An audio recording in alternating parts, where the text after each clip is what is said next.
Well, joining me now is Robert Kelly. He's a professor of political science at Pusan National University and a specialist on Korean affairs.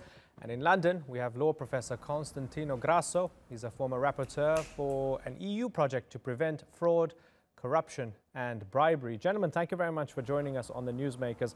Robert Kelly, let me begin with you. So we have Park sentenced to 24 years.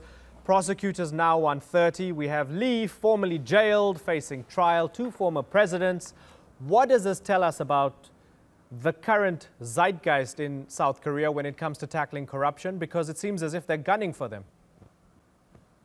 Yeah, and every single South Korean president since democratization in the 80s has wound up investigated.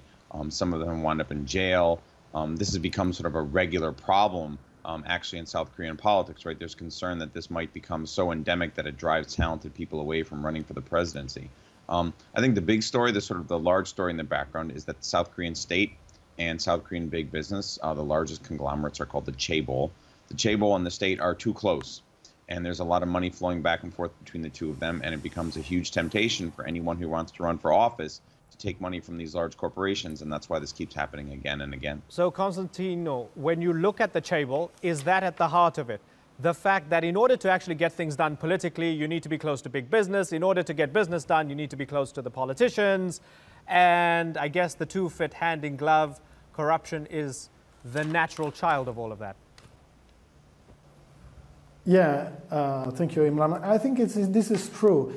We have an issue here. I was struck about the discrepancy between the sentence, the very harsh sentence of Lee, and the lenient sentence that was imposed to Chung-hee. We have to understand that there is always, corruption is a two sides phenomenon. So, of course, if there is a corrupt politician, there must be somebody that is so powerful and wealth that can corrupt.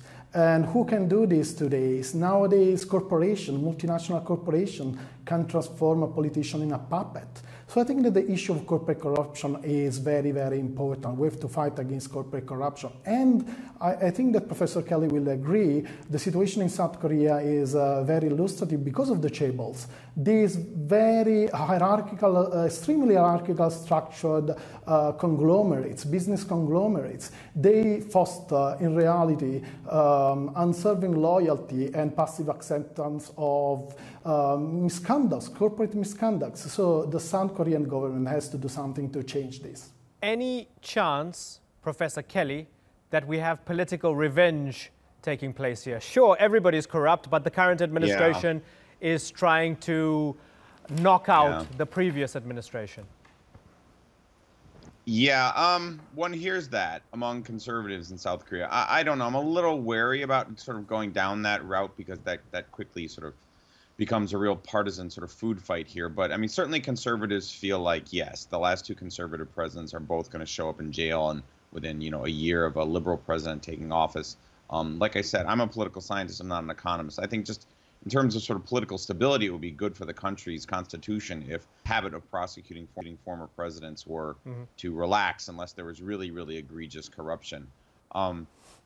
The longer term issue, like I said, is that you've got these companies that are very close to the officials that run, and eventually, if you're going to sort of if you're going to pull apart that relationship, then you've got to have serious antitrust action, right? You're going to break these companies up, or you're going to have stricter reporting requirements, and there's a lot of things in terms of regulation that could be done up to and including real antitrust action. But the South Korean government has always shied away from that. It's never really happened, and so we get stuck with this rolling series of scandals. Right. Okay. So that's interesting. So Constantino, the fact that you actually have these big figures going to jail for long periods of time doesn't quite tackle the root of the problem. Sure, you punish the person who was at the very top, but without changing legislation, without having antitrust laws and so forth, nothing really substantial will happen. Is that how you see it as well?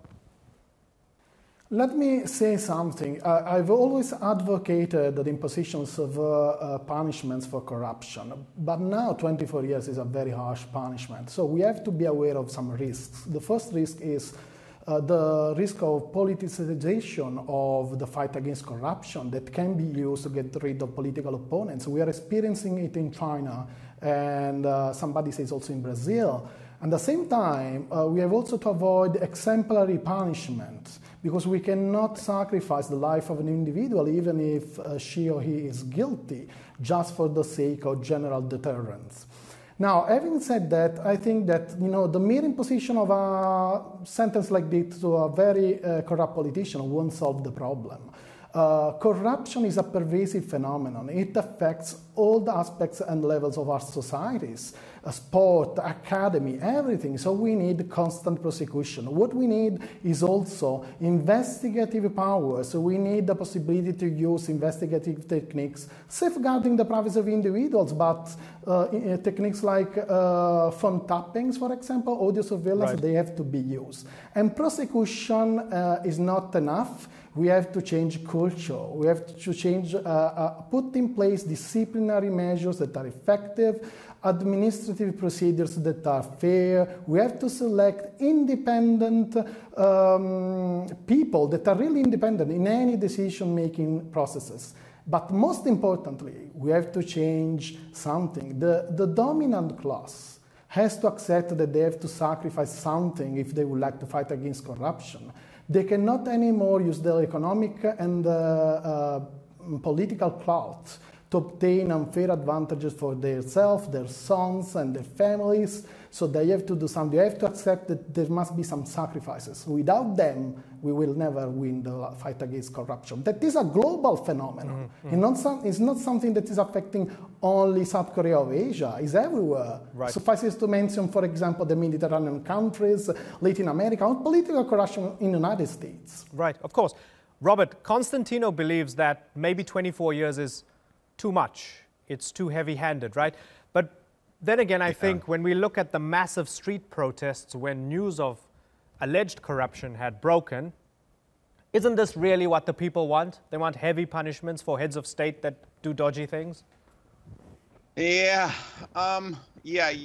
think you're right that there's a lot of demand in South Korea that should go away for a while. I think 24 years is excessive. I agree with my colleague that this is probably too much. It's also important, too, that this not become mob justice, right? Just because a million people in the streets demanded that she go to jail for a long time. That's I mean, it looks like a lot of people, and certainly on television it was sort of amazing, right? But remember, South Korea's got 54 million people, so a million people on the street is, 2% of the population. So it's important that this not become some kind of, judgment, and ultimately there has to be real demonstrable crimes, and that's one of the reasons why you have a kind of hardcore of Park supporters who still haven't accepted this. I mean, you still hear conservatives say that actually she didn't commit a crime, that this was just a movement of money. It's not really clear she actually violated a law. I mean, you need to avoid the sort of sense that, every politician who sort of gets involved with campaign finance is also going to wind up in prison. And that's kind of where you are in South Korea, right? They need to be very specific on South Korea. They need much cleaner, stricter, clearer campaign finance laws, because that's where often this comes from. Now, and Robert, something that stood out for me doing my reading, the news of that 60-page blacklist, which was made public for the first time, right? Yeah. So this committee said that you have thousands of artists on the list, 9,473, excluded from state funding because they voiced criticism of Park's handling of the ferry sinking, that disaster that killed hundreds of people, the horrible tragedy, right? Or for showing support for rival political parties. So then I think to myself, well, hold on, this is not corruption. This is just almost, I guess, authoritarianism. Right, so is there a bit of an overlap going on here as well? Yeah, no, that's all very true. I mean, this is also one of the problems of the Park presidency. I mean, she was sort of seen as this kind of autocratic figure. She was sort of monarchic. She was sort of locking herself in the Blue House and not coming out very often. She wasn't particularly popular. She didn't do public events very often. She didn't take press conferences that were unscripted. All these kinds of things. There was a lot of criticism of that kind of stuff. But of course, none of that's illegal. Now, the specific issue of a blacklist, my sense is that's probably illegal in Korea. I don't know the specifics for that one. But I mean, that kind of stuff gets prosecuted. But that, of course, isn't why she was convicted, right? And again, it's just, I think, just in terms of making sure that talented people want to be in government, you want to make sure that it doesn't become this kind of like all-purpose prosecution for everything people didn't like about your presidency. And I'm very concerned that's where South Korea is going. Right, that people are going to be afraid to run for office because politicians get thrown in jail so frequently. Right, and Constantino, looking at Lee Myung-bak, prosecutors having claims of all sorts of, power abuse, bribery, embezzlement, tax evasion, and so forth between 2008 and 2013. But then separately, Constantino, they're talking about Lee embezzling $35 billion over 12 years between 1994 and 2006. So my question is, what kind of state architecture of corruption is there, given that obviously a lot of people would have known about this over that long period of time? So is everybody involved in this nonsense, Constantino? Oh, wow, this is a very difficult question to be answered. Imran, thank you for this. What I can say, corruption is a subtle phenomenon, and it generates a web of dirty connection between corporate leaders, political leaders, and so it is possible that there are many people involved in these schemes. So yes, I think it's as I said before, it's also an issue of culture. We need a cultural change to fight against corruption. We have to understand that it's a plague. And what I like is that increasingly corruption has been considered as a violation of human rights. Mm-hmm. And I think this will be the new approach we have to follow. And as scholars, we have to foster this. Okay, Professor Robert Kelly, final word from you. In a way, have these leaders been victims of processes that they themselves might have enacted? Because each time news came out of corruption, they said, we're going to be tough on corruption. There's a mea culpa and so forth. But at the end of the road, they end up in prison. So in a way, have they been victims of some of their own attempts to fix corruption? Yeah, that's an excellent question. I mean, you really nailed a lot of the big issues with corruption in South Korea in just a 20-minute interview, actually. I'm glad. Yeah, I mean, part of the problem, one of the reasons why these things keep happening is because these guys come into office, they all say, or in Park Geun-hye's case, right, these women come into office and they say, we're going to clean this up, we're going to stop this. Everybody knows corruption is a big issue in South Korea. South Korea's Transparency International score has been low for a long time. I mean, everybody knows this is an issue. Books are written about it. It's on TV all the time. And then nothing happens.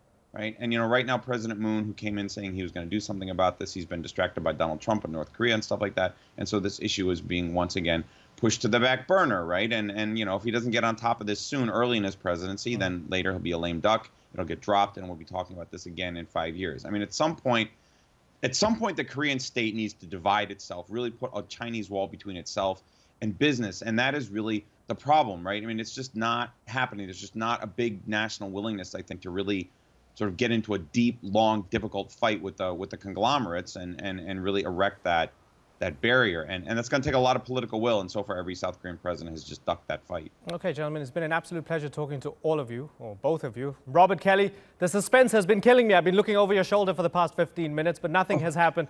But I wish you all the best to you and your lovely family. And Constantino, thank you very much as well for joining us here on the Newsmakers. I'll talk to both of you soon.